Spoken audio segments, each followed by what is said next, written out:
The American campaign against North Vietnam's transport system began on April 3, 1965. In a month-long offensive, Navy and Air Force planes hit bridges, road and rail junctions, truck parks, and supply depots.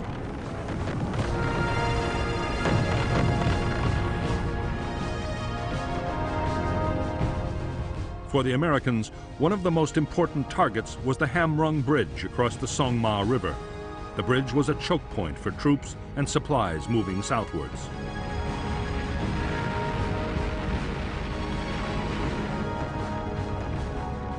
In spite of repeated attempts, the Americans failed to destroy the target. 2 U.S. planes were lost to MiG fighters and more to anti-aircraft defenses.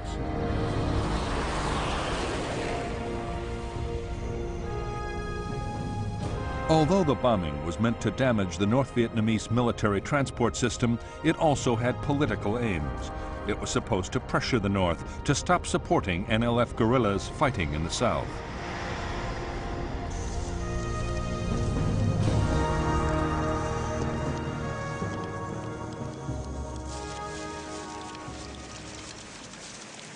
In spite of the mounting damage, Ho Chi Minh, the northern president, was defiant. In South Vietnam, the NLF were doing well on the battlefield. South Vietnamese government forces were on the defensive. Ho meant to continue supporting the war as long as his Chinese and Soviet allies provided the weapons and financial support to carry on.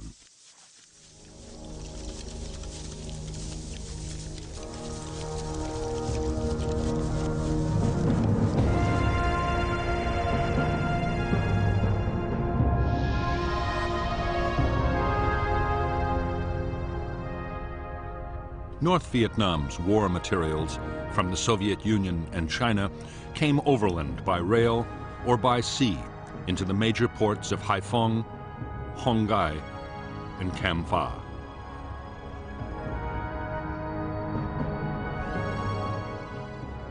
Supplies and troops destined for the war in the south were then sent on to staging areas, especially Dong Hoi. From there, they traveled into Laos by truck and bicycle and down the Ho Chi Minh Trail into South Vietnam. More troops and supplies went south by sea.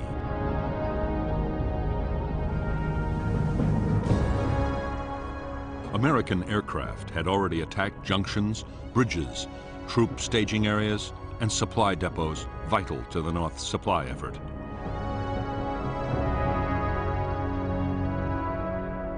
However, the northeast quadrant, with the population centers of Hanoi and Haiphong, would be left alone for the time being, at least. So too would the transport links to China, around which there were now heavy concentrations of Chinese anti-aircraft guns.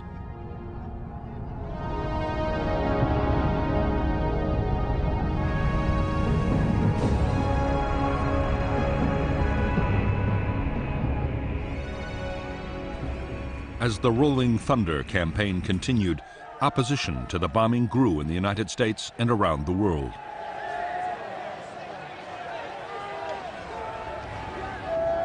On May 13, 1965, U.S. President Lyndon Johnson agreed to halt the bombing for 5 days. As Johnson had expected, North Vietnam firmly rejected his overture.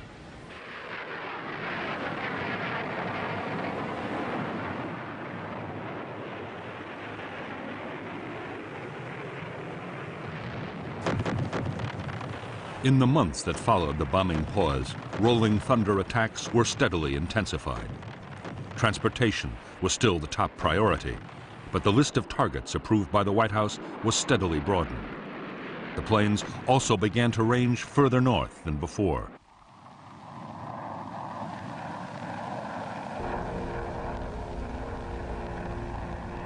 Soon, U.S. fighters had shot down their first MiGs of the air war.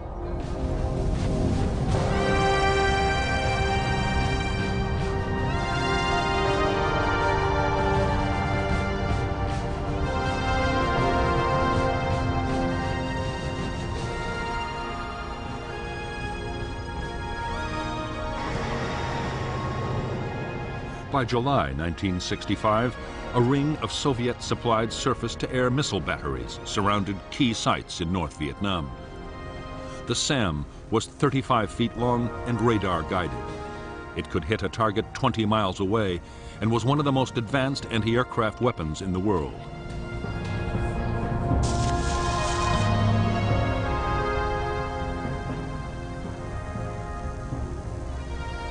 If the SAM's warhead detonated anywhere within 200 feet of an aircraft, it would almost certainly bring it down in flames.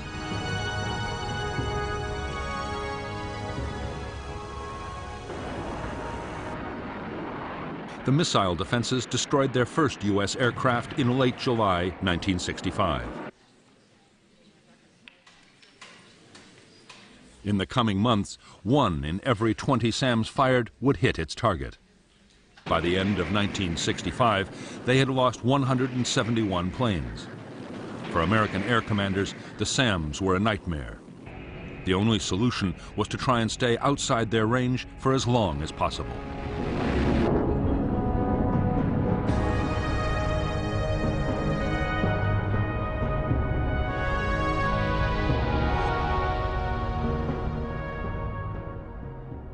American aircraft were now attacking some carefully selected targets inside the northeastern quadrant of North Vietnam.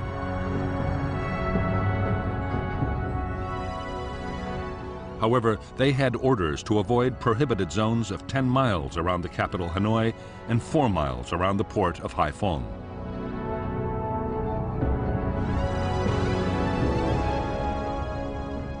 In bigger zones around both cities, attacks were severely restricted, and the aircraft also had to stay out of a buffer zone along the border with China.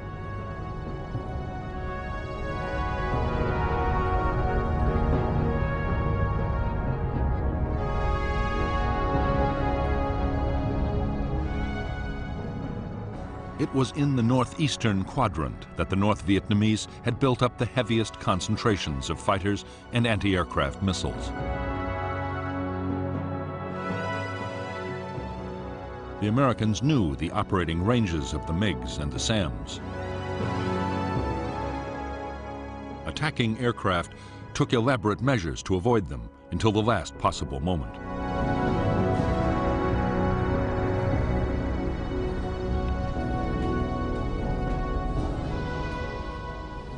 SAM missile sites were hard to find and even harder to destroy.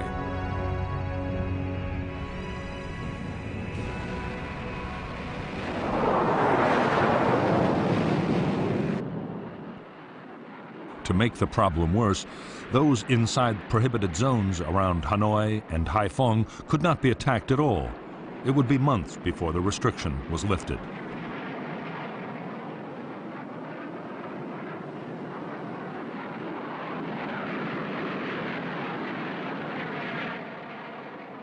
Avoiding SAMs posed its own dangers for American pilots.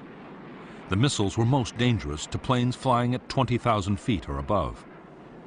A low-flying aircraft was less at risk, but then it was inside the range of the anti-aircraft guns.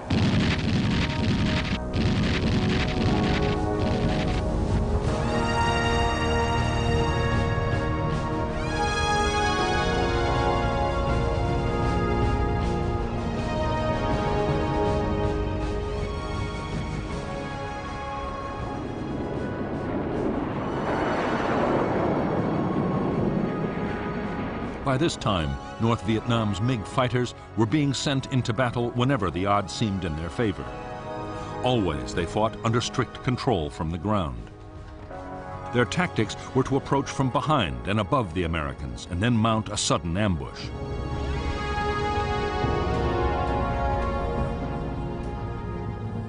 To the intense frustration of U.S. air commanders, American planes were strictly forbidden to attack North Vietnamese fighter bases. The fear in the White House was that Chinese or Soviet advisors might be killed, provoking retaliation.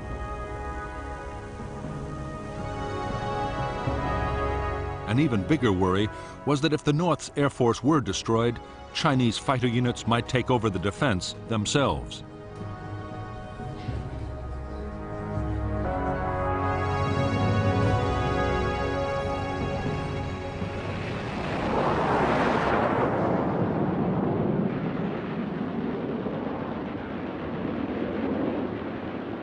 By September 1965, MiGs had destroyed 11 U.S. aircraft in combat, but more than 20 MiGs had been shot down by American planes.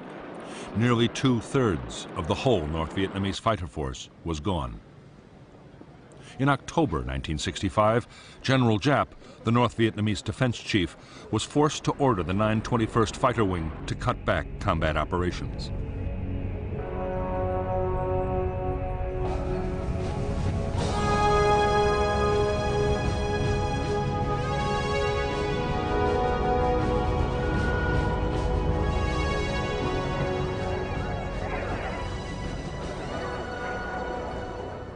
On December 24, 1965, President Johnson announced another temporary halt to the bombing of North Vietnam and offered talks. Meanwhile, the war in the South was gathering pace. By the start of 1966, 184,000 U.S. troops had arrived in country.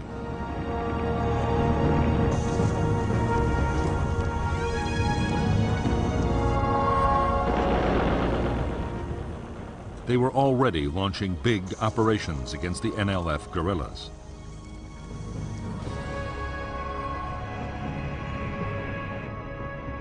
Months before, American leaders had decided that the air war in the South would, if necessary, take priority over operations against the North. Hundreds of transport aircraft and fighter bombers supported American troops. Strike aircraft could be called in by any combat unit in the field. Time after time, their bombs, rockets, and napalm saved American units being overrun by the Viet Cong, but they also hit thousands of civilians in their homes.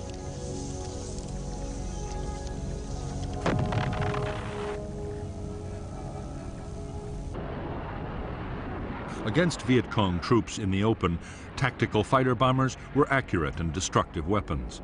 However, against fortified guerrilla bases spread out under the forest canopy, they were almost useless.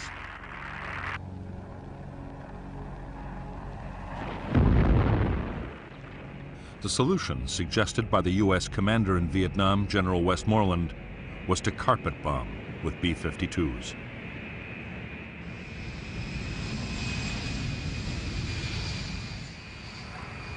The B-52 could carry 51 750 and 500-pound bombs, a 13.5-ton payload. A modified version, the Big Belly, could carry 108 750 and 500-pound bombs, a massive 31 3/4 tons. A cell of 3 B-52s could obliterate an area 3 miles long and 2 miles wide.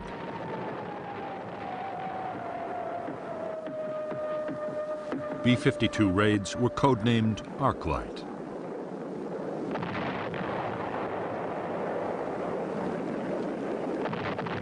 Each raid had involved a 12-hour round trip from Guam in the Pacific Ocean. The missions were possible only because for every bomber in the fleet, there was a tanker from Okinawa to refuel it in flight. The mission of the B-52 force was soon broadened to include the Ho Chi Minh Trail in Laos and passes feeding the trail just inside North Vietnam.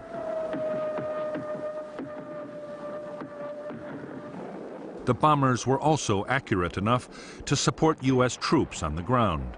Radar could direct the B-52s to a target day or night up to 200 miles away and tell the crew exactly when to drop their bombs.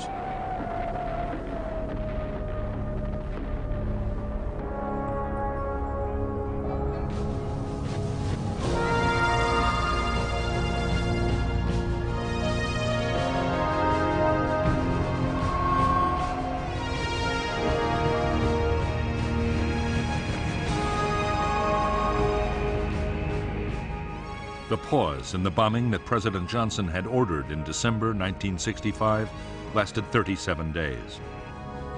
When the bombing restarted, it had coincided with appalling weather. North Vietnam was given a priceless breathing space in which to boost its defenses.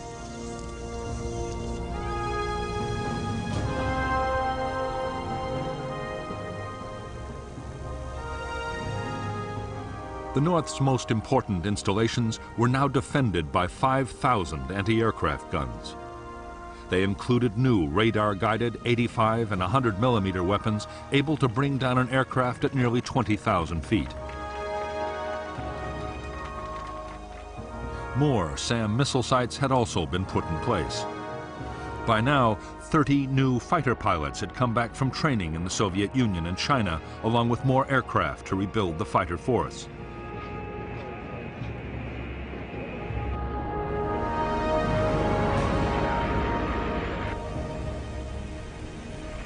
American aircraft losses were now 20 a month over North Vietnam.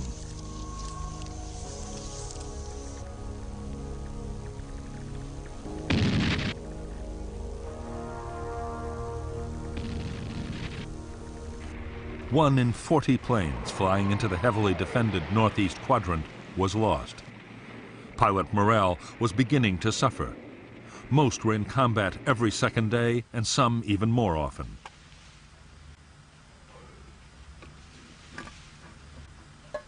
Realizing that dangerous problems were developing, the Americans moved to send more carrier pilots to Southeast Asia. They also overhauled the supply system.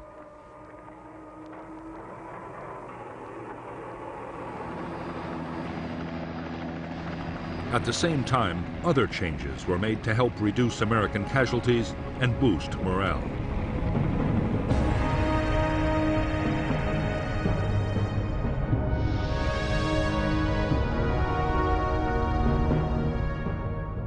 In April 1966, Yankee Station and the carriers of Task Force 77 were moved nearer to North Vietnam.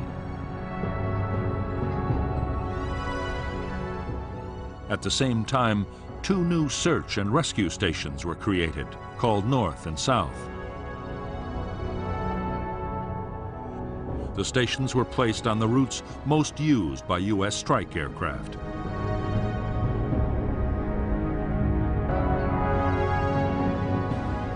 Up to now, U.S. Air Force and Navy planes had taken turns to hit different areas of North Vietnam. There were always problems of coordination. Now, the system was improved by allocating route packages. Route Package 1 was given to Military Assistance Command in the South as part of the war on the demilitarized zone.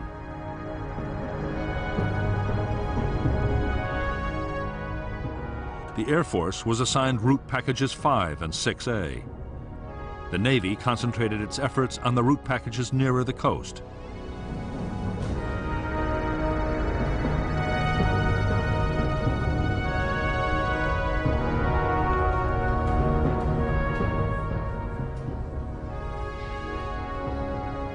The route package system allowed American pilots to learn the defenses of their own target areas. Combined with the area's search and rescue operations, it did help save pilots' lives, but did little to reduce aircraft losses. In May and June 1966, 18 planes were shot down. 7 pilots were picked up by the search and rescue forces.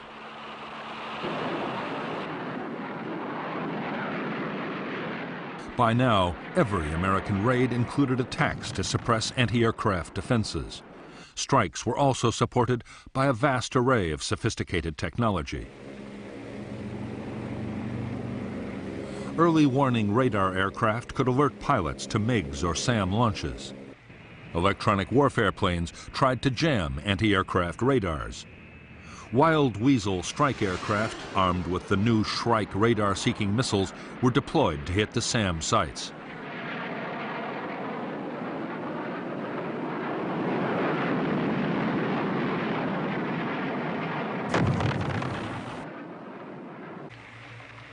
The Americans also had a new and formidable attack aircraft. The A-6 Intruder had the world's most sophisticated electronic navigation and targeting systems.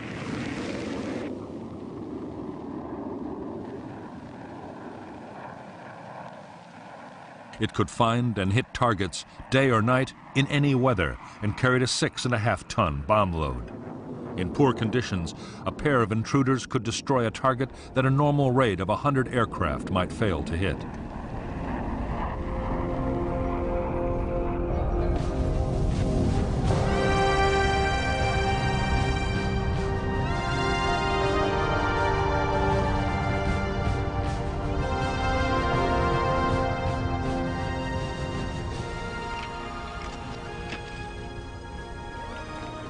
More than a year after Rolling Thunder had begun, North Vietnam's leaders were gaining confidence. The bombing had unified the North Vietnamese people. Damaged railway stock, trucks, and industrial equipment were being replaced by the Soviet Union and China. Almost every day, a supply ship arrived in Haiphong Harbor.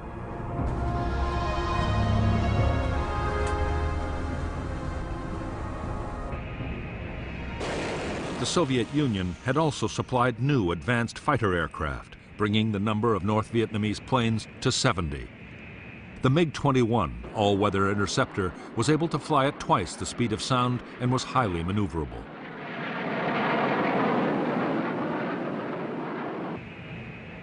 It was armed with 2 cannon and 2 Atoll infrared homing missiles, deadly weapons at medium ranges.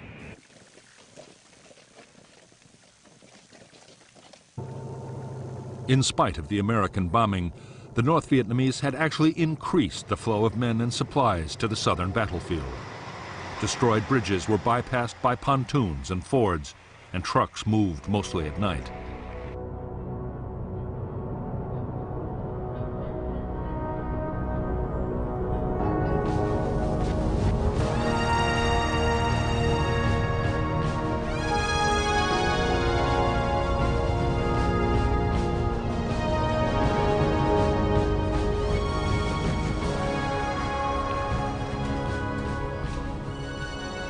For months, the American Joint Chiefs of Staff in Washington had been urging the president to launch an all-out campaign against North Vietnam.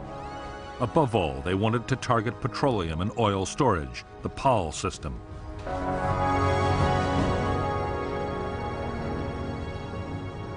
U.S. commanders were confident that an offensive against PAL targets would deal a crippling blow to the North Vietnamese war effort.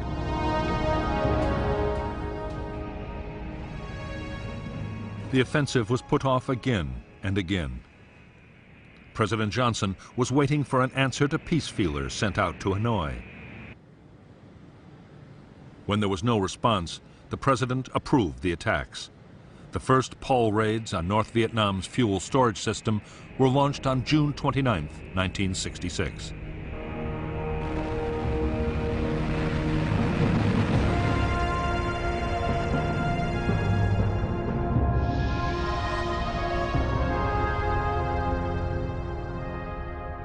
North Vietnam had 13 major oil storage facilities. 2 had already been destroyed and another badly damaged. The new American campaign was launched by U.S. Air Force planes flying from Thailand and by the Navy carriers Ranger, Constellation, and Hancock. In the first strikes, tanks at Hanoi, Haiphong, and Do Song were hit. The following days saw attacks on yet more sites. The remaining facilities and fuel-carrying trains from China were next.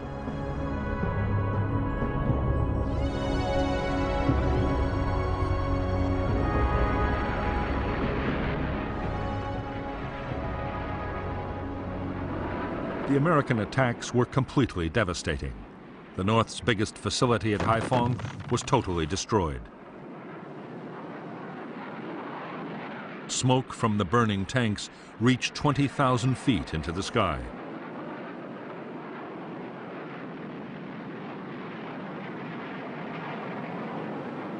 The PAL strikes lasted for several weeks. 76% of the designated oil facility targets in North Vietnam's main storage and pumping facilities were wrecked. So were half the barges used to ferry oil from tankers offshore. The reaction from North Vietnam's air defenses was furious. SAMs and anti-aircraft guns were reinforced as the raids went on.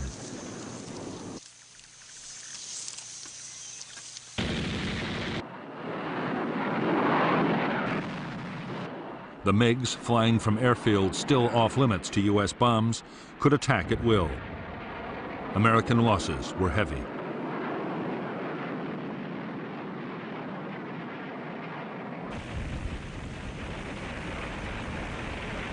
In spite of the massive size of the Paul campaign and the heavy cost in downed aircraft, the American raids had a limited effect.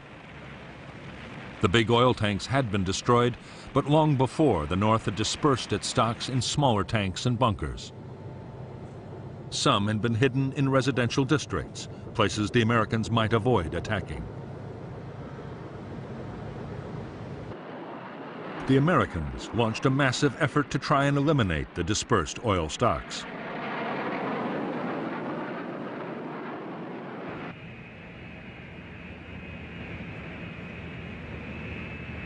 After heavy losses of planes and men, they had destroyed only a fraction.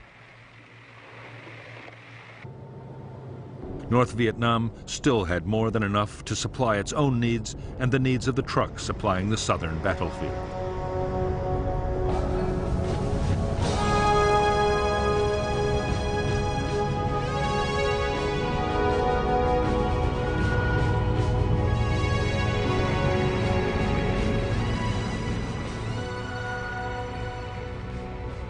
In October 1966, the U.S. Defense Secretary Robert McNamara paid a visit to the American carrier fleet off the shores of North Vietnam. With him was General Wheeler, the chairman of the Joint Chiefs of Staff, and Admiral Sharp, the Pacific Fleet commander.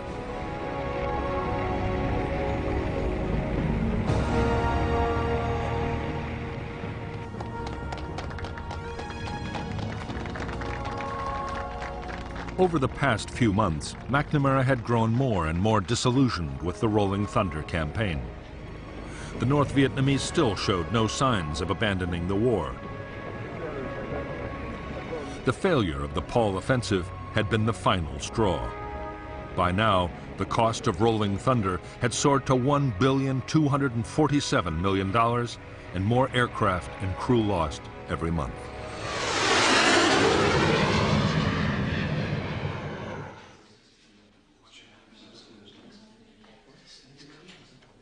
McNamara now favored curtailing the bombing. He argued that U.S. aircraft should concentrate on attacking the supply routes from North Vietnam to the south, at a much lower cost in lives and cash.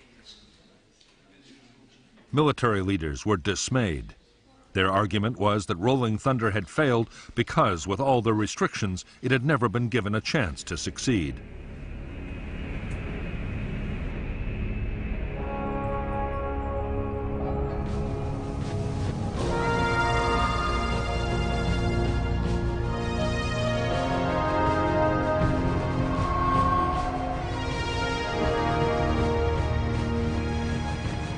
During 1966, as Operation Rolling Thunder intensified, American and Australian warships joined in the campaign against North Vietnam.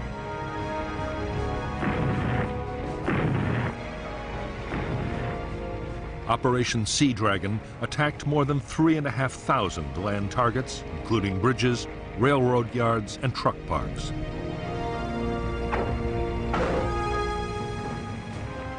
More than 300 coastal defense and radar installations were damaged or destroyed.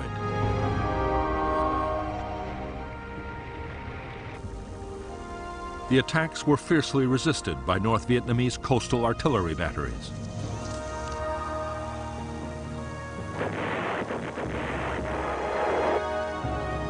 During the 2 years of Sea Dragon attacks, the guns would hit 19 ships. None were sunk, but several suffered serious damage. In early February 1967, President Johnson declared a 6-day halt in attacks on North Vietnam. The North Vietnamese immediately raced supplies and men to the south, as they had done during every pause before.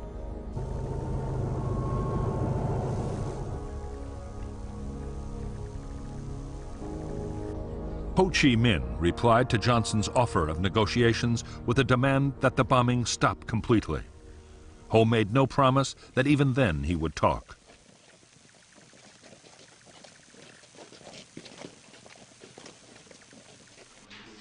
Ho's rebuff left Johnson frustrated and angry. It was now a contest of wills. To increase the pressure on North Vietnam, Johnson sanctioned attacks on a new list of bombing targets.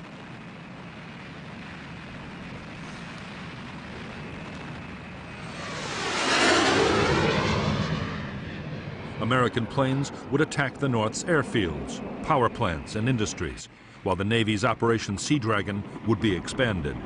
It was a major step towards an all-out campaign.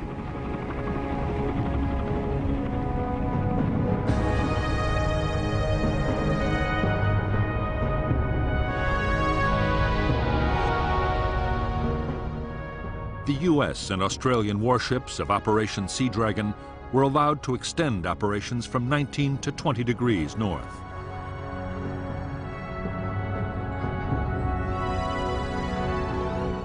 Aircraft were sent to mine river mouths and later inland waterways as well, up to the same line.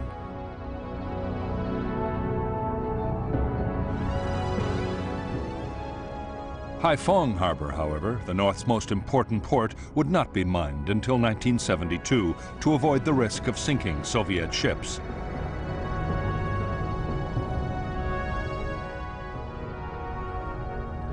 The new targets for U.S. bombers were the airfields, power plants, and industries of the northeastern quadrant.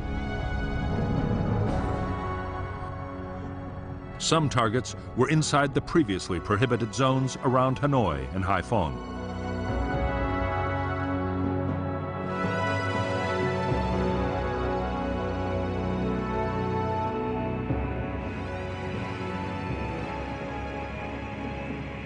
The American attacks on North Vietnam's airfields began on April 24, 1967.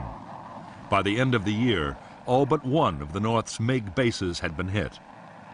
The attacks inflicted heavy damage on runways and installations. There were furious air combats over Hanoi and Haiphong as every available MiG was thrown into action.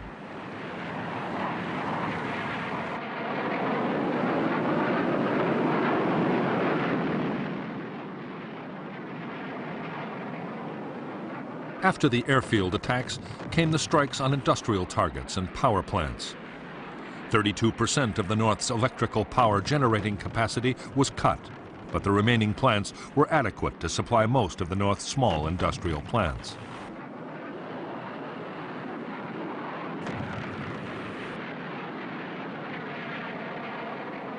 By now, the weather had improved, and the bombers now ranged freely, hitting old and new targets again and again. In May 1967, as desperate battles raged in the skies over Hanoi and Haiphong, the Americans shot down 26 North Vietnamese fighters. North Vietnam's pilot strength had been halved.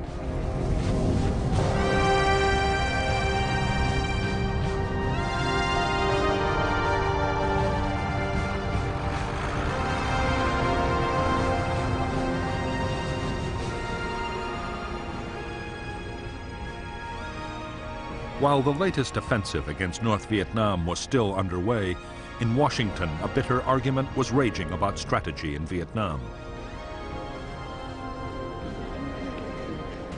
President Johnson's civilian and military advisors were now completely at odds. The military wanted a major escalation of the air and ground war in an all-out push for victory. The civilians, especially Robert McNamara, were calling for the war effort to be leveled off.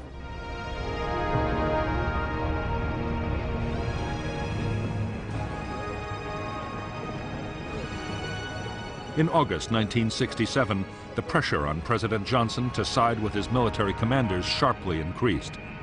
A Senate subcommittee was about to call for much heavier bombing of North Vietnam. To head off criticism, Johnson approved a sharp escalation in Rolling Thunder.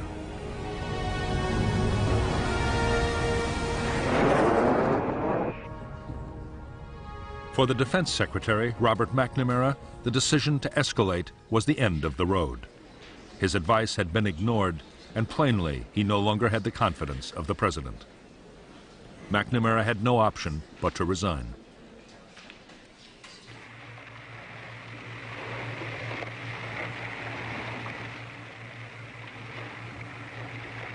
American aircraft now hit a whole list of previously banned targets, including power plants and rail yards inside the Hanoi Circle. The Paul Doumer Bridge linking Hanoi and Haiphong was attacked, and 2 of its spans dropped into the Red River. However, engineers hastily carried out temporary repairs, and the bridge continued to carry traffic until it was hit again in October 1967. Targets inside the Chinese border buffer zone were also hit. American planes attacked to within 8 miles of the frontier. 2 American aircraft strayed into China and were shot down by Chinese MiGs. The attacks of late 1967 were so intense that for a time the northern air defenses ran desperately short of SAMs and anti-aircraft ammunition.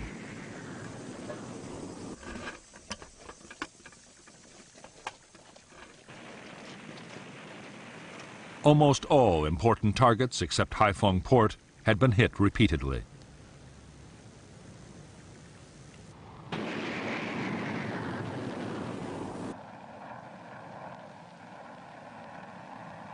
The Americans were now using a new generation of smart bombs, including the Walleye television-guided weapon, which had been operational in Vietnam since 1966. It took many fewer aircraft to destroy a target, which meant in theory that precision attacks could be made, even in densely populated areas. There was little the North Vietnamese air defenses could do to stop the havoc. However, northern leaders still had no intention of giving in to U.S. demands. In their view, the best way of stopping the bombing was to win the war in the South in the shortest possible time.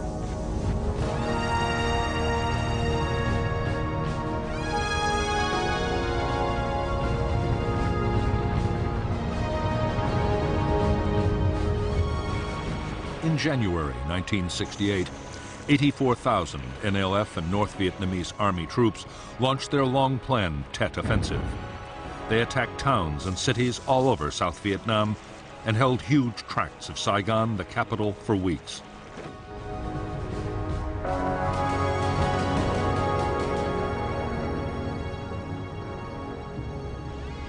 In the end, the Tet Offensive was a military disaster for the Viet Cong. 40,000 were killed in more than a month of savage fighting. However, in a way that had never been planned, the offensive was a political triumph.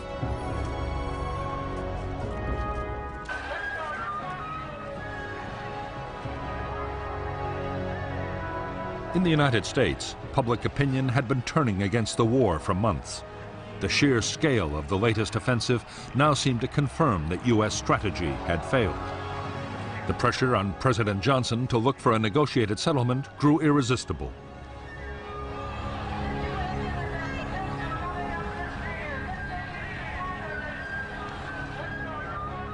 On March 31, 1968, Johnson announced that, as a goodwill gesture, he was restricting the bombing campaign to the extreme south of North Vietnam. American sons in the field far away. On April 3rd, Hanoi radio announced that if bombing ceased unconditionally, the talks could begin.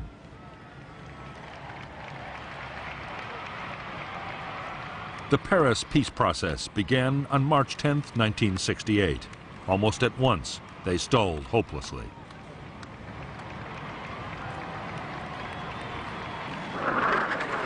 Meantime, U.S. aircraft and warships continued to attack transportation targets below the 20th parallel.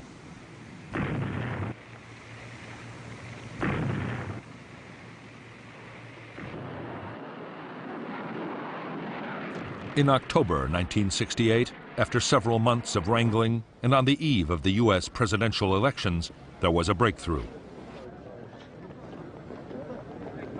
The North Vietnamese agreed that in exchange for a complete halt to the bombing, they, for their part, would no longer infiltrate troops across the DMZ or shell major cities in the south. Johnson knew that being seen to oppose peace could damage his party's chances in the coming elections. Reluctantly, he agreed to stop the bombing.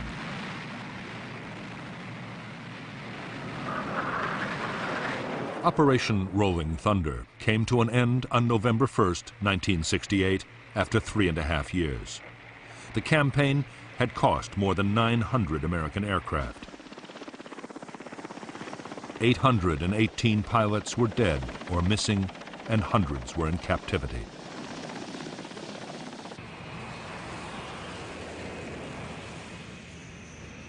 On the northern side, nearly 120 North Vietnamese planes had been destroyed in air combat, in accidents, or by friendly fire.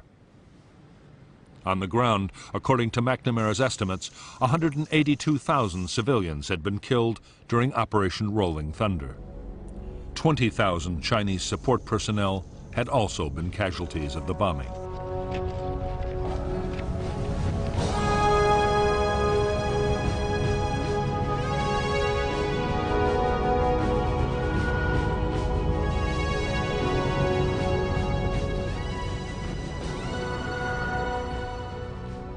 With the end of Rolling Thunder, North Vietnam immediately set about rebuilding its shattered transport system. In spite of the talks still going on in Paris, the northern commander, General Giap, was already planning his next offensive in the south. He sharply increased the flow of supplies and men down the Ho Chi Minh Trail.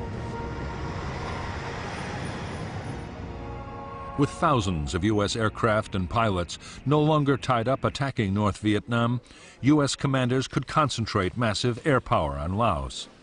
The main aim was to find and destroy the truck convoys moving south. Special forces teams had always scouted into Laos to guide attack aircraft onto targets. But by this time, the U.S. had also deployed the world's most sophisticated electronic surveillance system.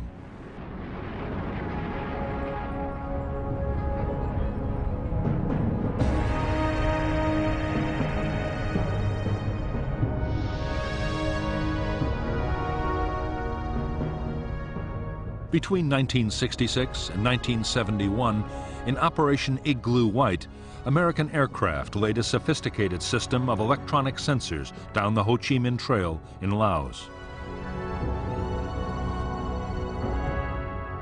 The targets were the truck convoys streaming south from North Vietnam.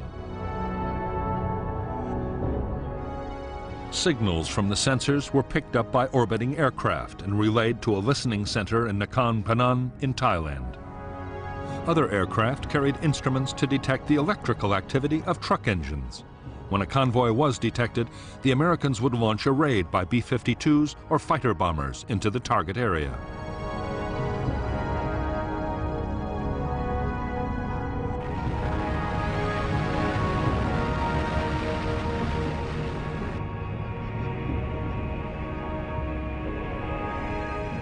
In 1968 alone, U.S. strike aircraft flew 88,000 strikes against targets in Laos.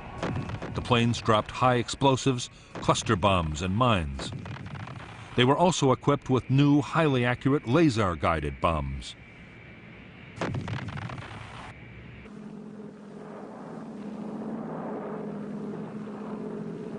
In the front line of the war against the trucks, the formidable gunships known as Spooky played a vital part.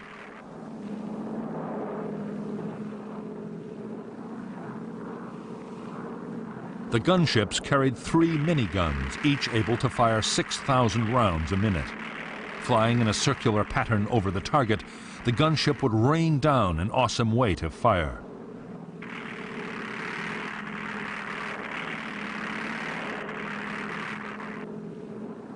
In 1969, the gunships alone claimed more than 10,000 trucks destroyed. However, the North Vietnamese had built 400 miles of new roads in Laos, and not even American electronics and computers could cover it all.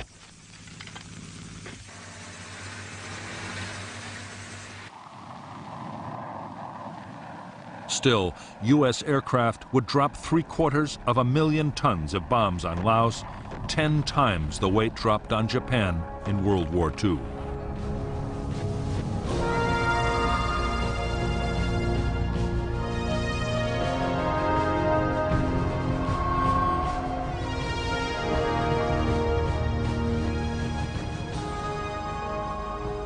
In January 1969, Richard Nixon took office as the new President of the United States. Nixon had promised to achieve what he called peace with honor.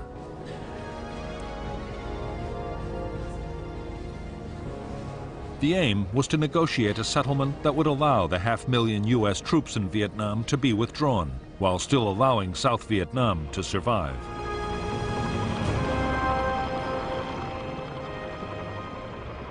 The American plan was to prepare the South Vietnamese to take over their own defense. Officials called it Vietnamization. The regular armed forces would be built up to over 420,000 men. They would get modern weapons, including large numbers of tanks, guns, and aircraft.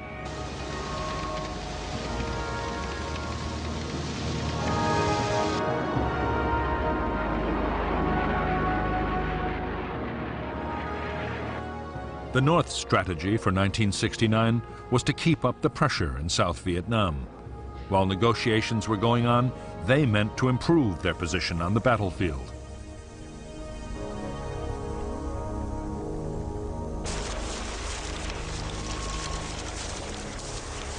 On the 22nd of February 1969, in a major offensive, assault teams and artillery attacked American bases all over South Vietnam, killing 1,140 Americans. At the same time, in an echo of Tet a year earlier, 100 towns and cities were hit. The American reaction was swift. Arc-light strikes by B-52s were launched on guerrilla base areas. Armor-piercing bombs dropped from 30,000 feet annihilated bunker and tunnel complexes.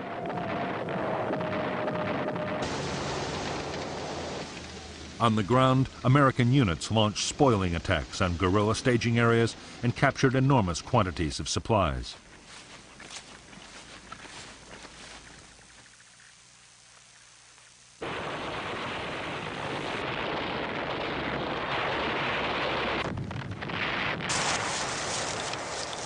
The heaviest fighting was around the capital, Saigon, but fights raged all over South Vietnam.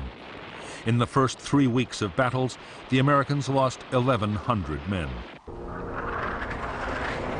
However, American artillery and air power overwhelmed the Viet Cong offensive.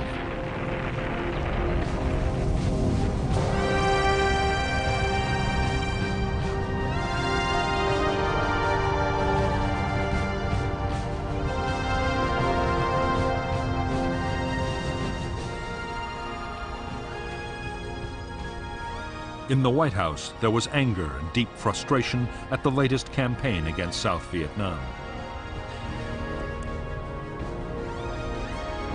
President Nixon and his advisors were determined to retaliate to show that the U.S. was serious about defending its ally. The problem was that going back to bombing North Vietnam would cause an outcry in the United States.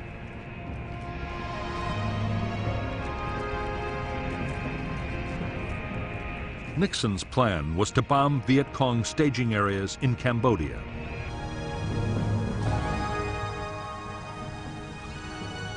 For years, they had been the springboards for attacks against Saigon.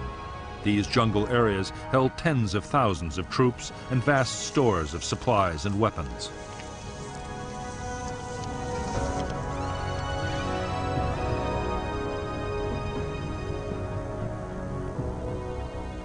But Washington had forbidden U.S. forces to attack the Cambodian bases. Legally, Cambodia was a neutral state, and there was a risk that American action could draw Cambodia into the war. However, Nixon did not mean to hold back. Operation Menu, the bombing of Cambodia, was to be kept a strictly guarded secret.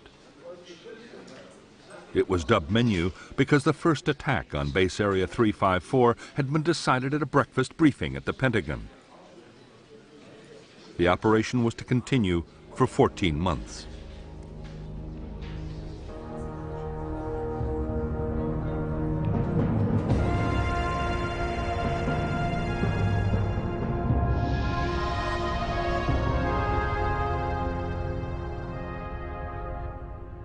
As well as the Ho Chi Minh Trail running from North Vietnam, NVA forces were also supplied by North Vietnamese and Soviet ships, which were allowed to dock at Sihanoukville.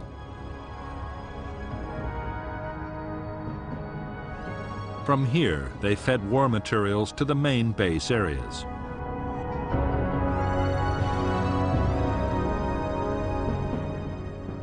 The biggest Viet Cong strongholds were west and north of Saigon, in the areas known as the Parrot's Beak and the Fish Hook. The bases were run by North Vietnamese troops and the NLF.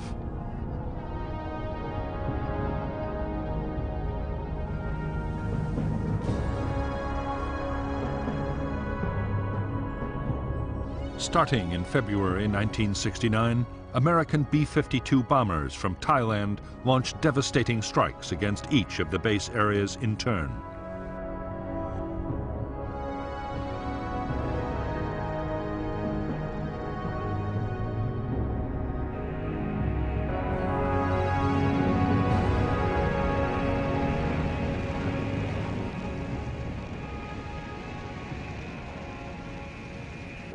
Operation Menu saw more than 4,000 B-52 missions dropping 120,000 tons of bombs.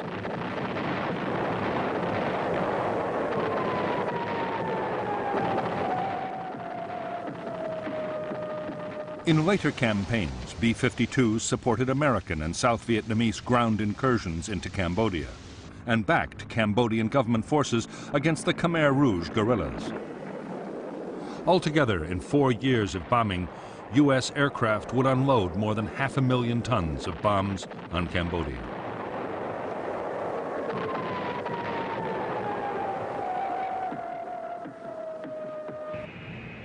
On orders from the White House, extraordinary measures were taken to keep the Cambodian bombing a secret. Defense Department officials always claimed the raids were over South Vietnam. Because the planes were guided to their target by radar at the Bien Hoa air bases, and orders to drop the bombs were also issued from there, often the pilots themselves did not know they were bombing Cambodia. Those that did were ordered to falsify their flight logs upon returning to base to maintain the secrecy.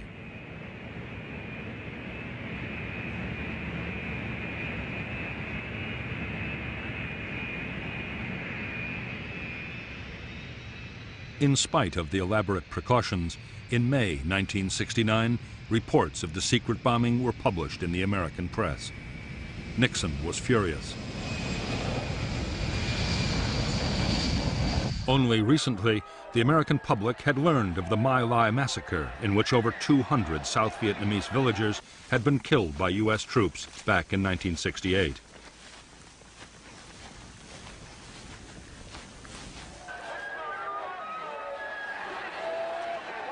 Anti-war feeling had also been fueled by news of the bloody Battle of Hamburger Hill. American troops had suffered heavy casualties capturing the hill, only for it to be abandoned later.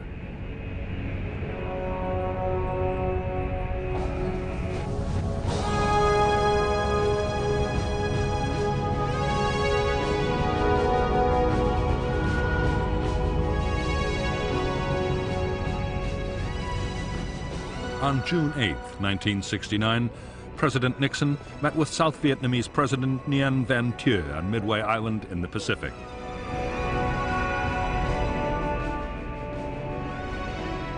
Nixon announced that 25,000 U.S. troops would be withdrawn from Vietnam immediately. The 9th Marines would be the first to head for home. It was the first U.S. troop reduction in the history of the war in Vietnam.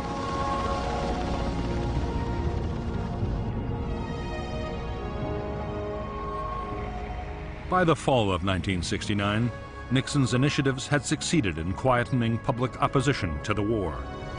To keep up the momentum, the president announced a second batch of troop withdrawals and promised to reduce the draft call.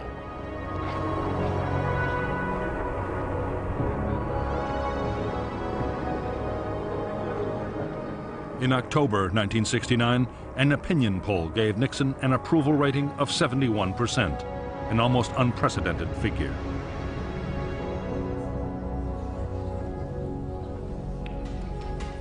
Although Nixon was preparing to pull out American troops, he had no intention of giving up on Vietnam.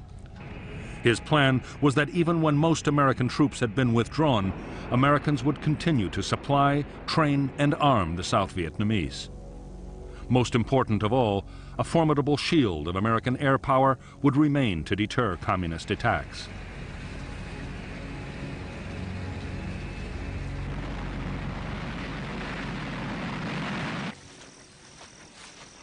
As ground combat in South Vietnam fell to its lowest level in 6 years, the prospects for success looked increasingly good in Washington.